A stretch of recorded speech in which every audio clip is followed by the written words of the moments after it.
ఈ మధ్య మనకు మొబైల్ ఫోన్ రీఛార్జ్ రేట్లు పెరుగుతాయని చెప్పి చాలా న్యూస్ స్ప్రెడ్ అవుతుంది. ఒక 2-3 మంత్స్ నుంచి స్ప్రెడ్ అవుతుంది. అయితే తొందరగా పెరుగుతాయి అంటున్నారు. ఎప్పుడు పెరుగుతాయి అది చెప్పలేదు. 5%, 10%, 20% వరకు అయితే పెరుగుతాయి అంటున్నారు. మరి ఆ విధానం అయితే ఒక రూమర్ అనేది తెలియదు కానీ ఆల్రెడీ టెలికాం కంపెనీలు పెంచే ఆలోచన అని చెప్పి వేస్తున్నాయి. ఎందుకంటే కొన్ని చిన్న చిన్న ప్లాన్స్ అయితే ఇప్పుడు విఏ కానీ, ఎయిర్టెల్ కానీ, జియో కానీ తీసేసినాయి. బిఎస్ఎన్ఎల్ కూడా వాటర్ రేట్లు పెరిగి వ్యాలిడిటీ తగ్గిచ్చేస్తుంది ఉన్న ప్లాన్స్కి. చూడాలి ఎంతవరకు అయితే పెరుగుతుందో లేదు తెలియదు. ఇదే కాకుండా మనం ఫోన్పే, గూగుల్ పే నుంచి అయితే రీఛార్జ్ చేసుకుంటాం కదా, వాటి నుంచి మనం చేస్తే ఒక 2-3 రూపీస్ వరకు అయితే ఎక్కువ అయితే ఛార్జ్ చేస్తారు వాళ్ళు.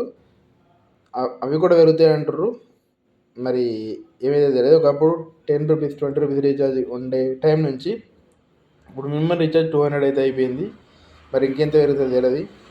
సామాన్య ప్రజలు మరి ఎట్లా ఫేస్ చేస్తారో కూడా చూడాలి.